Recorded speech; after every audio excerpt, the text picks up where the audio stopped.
अभी किया। अब ये बेटे इसके बराबर है A M upon D N के, तो मैं क्या लिख सकता हूं कि area triangle A B C upon में area triangle D E F, ये किसके बराबर हो गया बेटे, ये हो गया आपका ए एम अपॉन में डी एन। क्या कह रहा है सवाल, एक बार देख लेते हैं और फिर इसे सॉल्व करते हैं। क्या है, थ्योरम है the ratio of areas of two similar triangles, दो सिमिलर ट्राइंगल्स हैं, उनका एरिया है, उनका जो रेशियो होगा are equal to the ratio of square of any two corresponding sides, तो वो एरिया उनके कॉरस्पॉन्डिंग साइड्स के स्क्वायर के रेशियो के बराबर होगा। ये कई बार पूछा गया है, ध्यान से देख लीजिए, और एक स्टैंडर्ड रिजल्ट है और इस स्टैंडर्ड रिजल्ट का यूज करते हैं हम क्वेश्चंस को सॉल्व करने में, ध्यान रखिएगा। तो चलिए कैसे होगा ये सवाल एक बार देख लिया जाए। ठीक है, देखिए क्या बोला गया है, the ratio of areas of two similar triangle, two similar triangles हैं, तो इसके अंदर हम क्या करेंगे, दो सिमिलर ट्राइंगल हमने बना लिए, पहले का नाम दे दिया ए बी सी और दूसरे का नाम दे दिया हमने डी ई एफ। बोलो बात समझ आई, ठीक है। अब इनका जो ratio of area of two similar triangle, area triangle A B C, area triangle A B C, ये वाला जो है ये, और area triangle D E F, D E F, ये हमें प्रूव करना है किसके बराबर होगा, A B by D, A B का स्क्वायर बाई डी ई का स्क्वायर, या हम कह सकते हैं बी सी का स्क्वायर अपॉन में ई एफ का स्क्वायर, या हम कह सकते हैं ए सी का स्क्वायर अपॉन में डी एफ का स्क्वायर, ये हम बोल सकते हैं। बात समझ आई। तो हमें इनमें से किसी को भी प्रूव करना है, तो तीनों प्रूफ हो जाएंगे। और हमें गिवन क्या है कि भाई जो साइड्स हैं, भाई ए बी अपॉन में डी ई, जब सिमिलर बोल दिया जाए, क्या बोल दिया जाए, सिमिलर बोल दिया जाए, तो सेल्फ अंडरस्टूड होता है A B by D E, ये किसके बराबर होगा, ए सी दिस अपॉन में डी एफ, ठीक है, और ये किसके बराबर होगा, B C upon E F, B C upon E F, ये सेल्फ अंडरस्टूड है। और angle A is equal to angle D होगा, angle B is equal to angle E, angle C is equal to angle F, ये self understood होता है, ये given होता है, ठीक है। अब देखिए हमें प्रूव करना है ये, तो हम क्या करेंगे बेटे, एरिया निकालने के लिए हमें हाइट चाहिए, तो यहां से हमने परपेंडिकुलर ड्रॉ कर लिया ए है, और यहां से हमने परपेंडिकुलर ड्रॉ कर लिया ए डी है, ठीक है, ये इनकी हाइट होगी। ठीक है जी, बात क्लियर है, बोलो इतनी बात समझ आ गई, ठीक है। अब देखिए बेटा, ये हमने इसके ऊपर परपेंडिकुलर ड्रॉ किया, परपेंडिकुलर ड्रॉ करने का मतलब क्या होता है, ये वाला एंगल हमारा 90 डिग्री होगा और ये वाला एंगल हमारा 90 डिग्री होगा कि नहीं, ठीक है। तो अब इस वाले ट्राइंगल में triangle A M B and triangle D N E, ध्यान से देखिएगा, एंगल बी एंगल ई के बराबर है, angle B is equal to angle E है, बोलो बात समझ आई। और एंगल 1 कह दो, इसे 2 कह दो, angle 1 is equal to angle 2 है। ये दो ट्राइंगल हो गए, डबल ई क्राइटेरिया से ट्राइंगल्स आपके सिमिलर भी हो, बात समझ आई, ये वाला ट्राइंगल इसके सिमिलर है।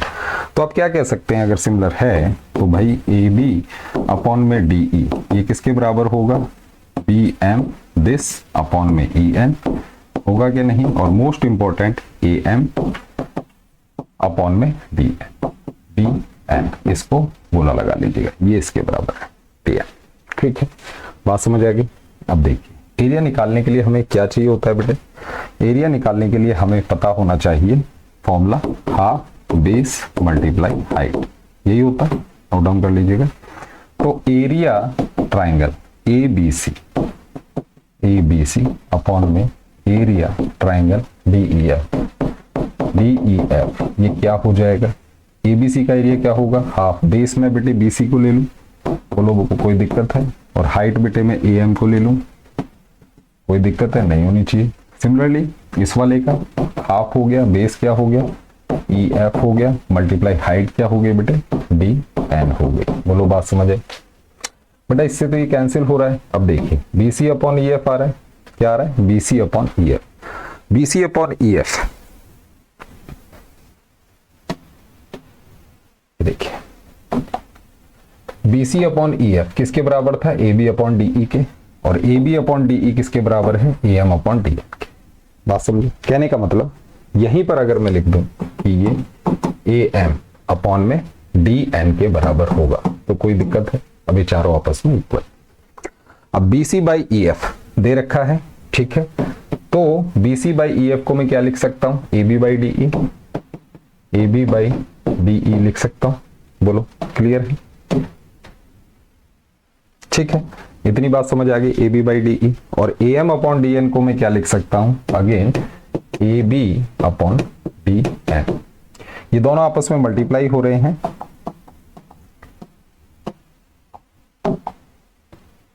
ठीक है, तो हम क्या करेंगे बेटे, यहां पर मल्टीप्लाई लगा देंगे। यहां पर ध्यान से देखिए, ये आपस में मल्टीप्लाई हो रहे हैं, है ना, दोनों रेशो ये इसके बराबर है, ये वाला इसके बराबर, दोनों को मल्टीप्लाई किया तो I will get AB square upon में DN का स्क्वायर। बात समझे? AB अपॉन DE, DN नहीं, यहां पे DE था बेटे, AB upon DE, AB upon DE, ठीक है। तो यहां पर क्या हो जाएगा, ये आपका फाइनल प्रूफ आ जाएगा, और ये किसके बराबर है, DE के बराबर, AB अपॉन DE के स्क्वायर के बराबर है, ठीक है। ऐसे ही, और ये किसके बराबर है बेटे, इसके और इसके, तो कहने का मतलब AC अपॉन में DF के स्क्वायर भी हो जाएगा, सेम चीज। और आप कह सकते हैं कि भाई BC अपॉन में EF इनके स्क्वायर के भी बराबर हो जाए। एक ही स्टैंडर्ड रिजल्ट है, ठीक है, कि अगर दो ट्राइंगल सिमिलर हो जाते हैं तो उनका जो एरिया का रेशो है, जैसे कि आप यहां पर देख रहे हैं, ये उनके कॉरस्पॉन्डिंग साइड्स के रेशो के बराबर होता है। बात समझ? प्रूफ आप इस तरीके से करेंगे। प्रूफ जरूर पता होना चाहिए बेटे, ज्योमेट्री के अंदर अगर प्रूफ नहीं पता तो कुछ भी नहीं पता, रिजल्ट तो याद रहना ही चाहिए, प्रूफ भी आपको पता होना चाहिए। Is this clear? Note down कर लीजिए, मूव करते हैं नेक्स्ट पे। क्या कह रहा है जी अगला, ये देखिए क्या प्रूफ करवाया। बोला गया है the area of two similar triangle, फिर से आपको बोला गया कि भाई सिमिलर ट्राइंगल्स हैं, कहने का मतलब एंगल्स इक्वल हैं और साइड्स का रेशो इक्वल है, या कहें sides proportional in the ratio of squares of corresponding altitudes. अब आपसे बोला गया कि ये उनके कॉरस्पॉन्डिंग ऑल्टीट्यूड्स के स्क्वायर के बराबर होगा, उनके रेशो के बराबर। किस तरीके से, देखिए एक ट्राइंगल ड्रॉ करिए बेटे, ये आपका पहला ट्राइंगल होगा AB एंड C। दूसरा ट्राइंगल ड्रॉ करिए, ये हो गया आपका D, ये E और ये बेटा F हो। बात समझ आ गई? Area of two similar triangles, ये दोनों ट्राइंगल क्या है बेटा, सिमिलर है। इनके एरिया की बात हो रही है, तो एरिया ट्राइंगल ABC अपॉन में एरिया ट्राइंगल DEF, ये किसके बराबर आपने प्रूव करना है, ratio of squares of corresponding altitude. तो हम क्या करेंगे, यहां से बेटे ऑल्टीट्यूड ड्रॉ कर लीजिए। ऑल्टीट्यूड का मतलब होता है ये 90 डिग्री। यहां से आप इस पे ऑल्टीट्यूड ड्रॉ कर लीजिए, तो इसका मतलब बेटे ये 90 डिग्री। इसे मैं M कह दूं, इसे मैं N कह दूं, तो कोई दिक्कत नहीं, ठीक है। अब ये प्रूव करना है कि ये होगा बेटे AM का स्क्वायर अपॉन में DN के स्क्वायर के बराबर। बात समझे? इसके आपने बराबर प्रूव करना है। किस तरीके से प्रूफ होगा, ध्यान से देखिए। ये वाला ट्राइंगल ले लो बेटे, ये वाला ट्राइंगल, ये वाला एंगल B बेटे एंगल E के बराबर है। गिवन चीज होती है क्योंकि ट्राइंगल्स क्या है, सिमिलर, ठीक है, ये गिवन हो गया। इन द सेम वे ये वाला एंगल 1 बेटे एंगल 2 के बराबर है। Angle 1 is equal to angle 2, both are equal to 90। ये भी क्लियर हो गया होगा। ऑल्टीट्यूड ड्रॉ किया तो बेटे उसका मतलब क्या होता है, भाई ये ट्राइंगल है, मान लीजिए ऐसा कुछ, यहां से इस पे मैं 90 डिग्री बनाऊं तो यही तो ऑल्टीट्यूड होगा। इन द सेम वे दो एंगल क्या हो जाते हैं, इक्वल हो जाते हैं, ये भी A ये भी A। तो डबल A क्राइटेरिया से आप कह सकते हैं कि triangle AMB is similar to triangle DNE। बात समझे? ये वाला ट्राइंगल इसके सिमिलर होगा। तो आप कह सकते हैं कि भाई AB अपॉन में DE, दिस होल अपॉन में this whole is equal to AM upon में DN, कह सकते हैं, है कि नहीं? ठीक है। अब अगर आप इसका एरिया निकालते हैं, या सीधी सी बात है, area triangle ABC upon area triangle DEF, ये जो होगा इनके कॉरस्पॉन्डिंग साइड्स के स्क्वायर के बराबर होता है। इतना तो पता ही है, मतलब AB का स्क्वायर अपॉन में DE का स्क्वायर होता है। अभी हमने प्रूव किया, ठीक, अभी किया। अब ये बेटे इसके बराबर है AM अपॉन DN के, तो मैं क्या लिख सकता हूं कि एरिया ट्राइंगल ABC अपॉन में एरिया ट्राइंगल DEF, ये किसके बराबर हो गया बेटे, ये हो गया आपका AM अपॉन में DN। ठीक, ये दोनों अल्टीट्यूड थे, यही हमें प्रूव करना था, तो आप लिख देंगे यहां पे hence proved. Is this clear? अच्छा प्रूफ है। किस तरीके से होगा, ऐसे होगा, पहले बेसिक प्रूफ आपको पता होना चाहिए, उसके बाद ऑल्टीट्यूड हो गया, ऑल्टीट्यूड के भी बराबर आप कर सकते हैं, कोई दिक्कत वाली बात इसमें होनी नहीं चाहिए। Is this clear? Note down कर लीजिए। चलते हैं नेक्स्ट क्वेश्चन। क्या कह रहा है जी अगला सवाल, ये देखिए, ये बोला जा रहा है, क्या कह रहा है जी, the area of two similar triangles are in the ratio of squares of corresponding medians. अब हमें सेम चीज मीडियन के लिए प्रूव करनी है। तो सबसे पहले बेटे ट्राइंगल होना चाहिए आपके पास, ABC आपने ड्रॉ किया, और ये बेटे आपने DEF ड्रॉ किया, बोथ आर सिमिलर। कहने का मतलब angle A, angle D, angle B, angle E, angle C, angle F, ये तीनों बराबर हैं, साइड्स प्रोपोर्शनल। ठीक है, बात समझ गए? Ratio of corresponding medians. अब बेटे यहां पर आप एक मीडियन ड्रॉ कर लीजिए, इसे हम ले लो, इस वाले को आप AM और दूसरा DN, ये क्या है, मीडियन है।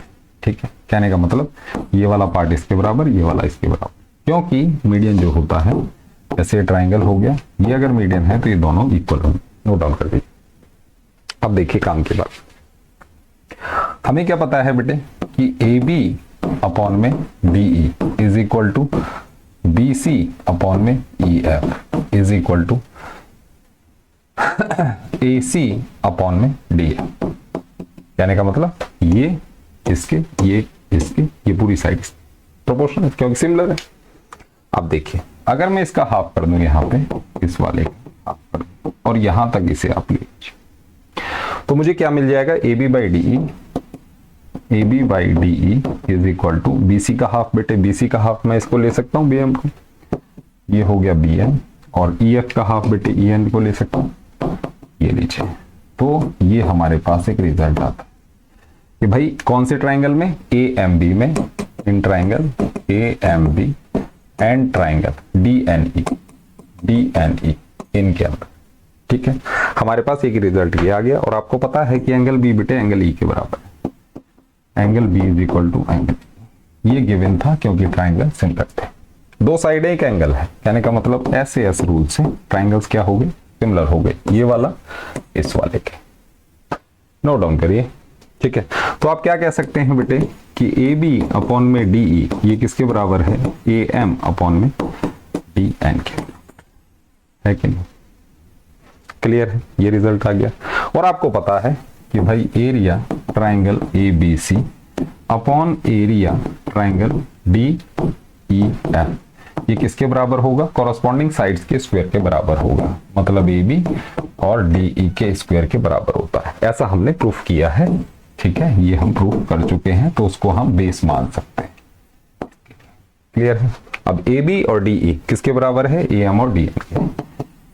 ये हो गया AM का स्क्वायर, मतलब AB को मैं AM से और DE को मैं किससे, DN से रिप्लेस कर सकता हूं।